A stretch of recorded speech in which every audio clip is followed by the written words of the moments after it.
What's up guys, JNO here, and it's time for America's Best Dance. Yo, JNO, it's Gameweek 5 this weekend. What? Screw America's Best Dance crew. It's football time. Your secrets, if you really look at yourself, you would be speechless. What happened to being doctors and teachers? What happened to being your brother's keeper? Nowadays kids more worried about the... It's back, and it's time of the week when I sit down, predict loads about football, pretend I know what I'm talking about, and they get most of it wrong. Last week, 30% predicted right, absolutely terrible, but hopefully this week we'll do better. But we are going to change things up. I'm going to add to this show me talking about current football news, giving my opinions, and so on and so forth. If you like this add-on, and if you like this series, make sure to smash that thumbs up button and subscribe if you're new. Let's get predicting. So last week was interesting. Ended up getting 3 out of 10. It was a week where Chelsea lost to Crystal Palace. Arsenal failed to impress. Man City did what they always seem to do this season and win. And the one I got right, or one of the 3 I got right, was Swansea beating Man U, which I don't think many people predicted.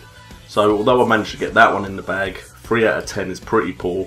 Hopefully this week we'll do a lot better. In the Everton-Chelsea game, I'm going to go for a draw.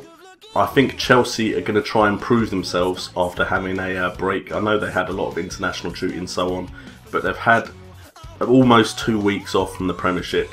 I think Chelsea are going to come in guns blazing, but they're coming up against a strong Everton side, so I think they may struggle to get the actual victory. I think Ross Barkley, Romelu Lukaku and Tim Howard all on form, and I think they should be able to get a draw at Goodison Park. Arsenal versus Stoke, I can't look past Arsenal. They're playing some good football, they're just failing to pass the ball into the net at the end of the move. But I think with Alexis Sanchez, with all those underlying stats, I think he should score in this game. I think it's about time, it's due, and Stoke have so many new signings that I think it's going to take some time for them to mould as a team. So I'm going to go for an Arsenal win. Crystal Palace versus Man City win. Let's move on. Norwich versus Bournemouth. It's a potential 6-pointer. I think at the moment they're catching the Premier League teams by surprise. I know they're a Premier League team now, but I think they're catching the people that have been there before by surprise. I think they will be in the relegation battle at the end of it, and so this game could actually mean quite a lot in the future. I think both teams aren't going to want to lose, so I think they're going to cancel each other out, and I think you're going to get another draw. Watford versus Swansea. Andre Ayew, Batafemi Gomez, John Joe Shelby, Swansea win. West Brom versus Southampton's a little bit more difficult.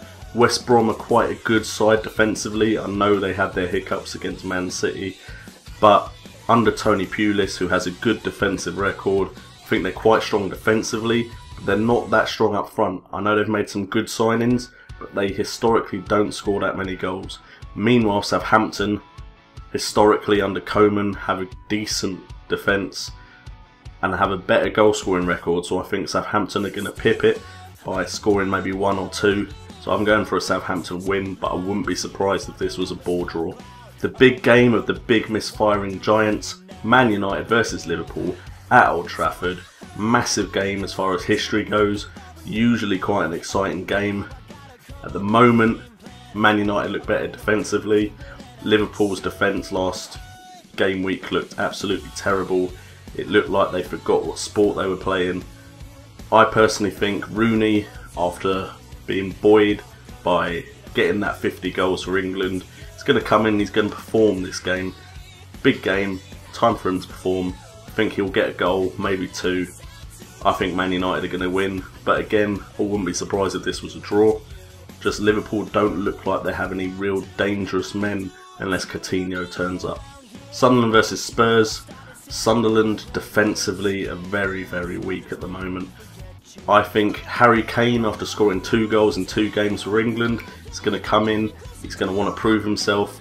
He's found his goal scoring touch again. I just feel that the Tottenham side behind him isn't as good as it used to be.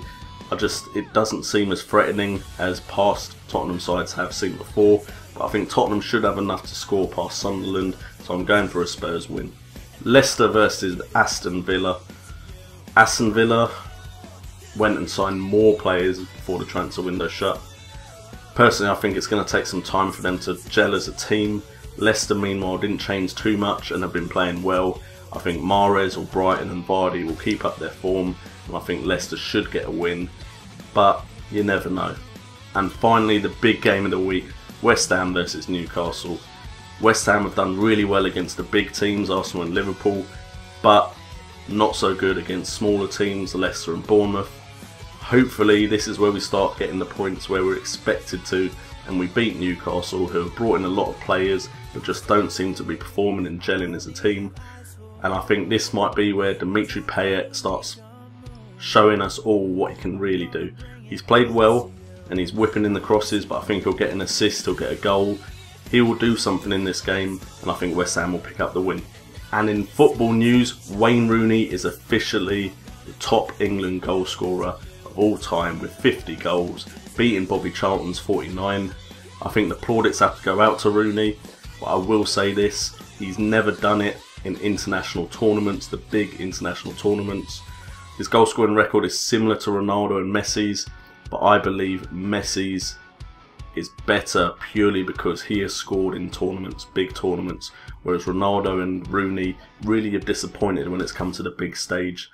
That's why in my eyes, Alan Shearer, Gary Lineker are better England strikers, because I can remember tournaments where they really stepped up and performed. Gary Lineker got the golden boot, Alan Shearer scored Euro 96 quite regularly.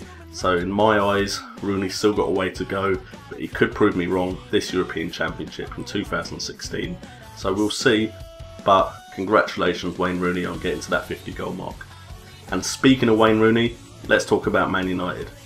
Now, Man United have been poor. I mean, that's plain for everyone to see. But why is the press really not focusing on the fact of how poor they've been?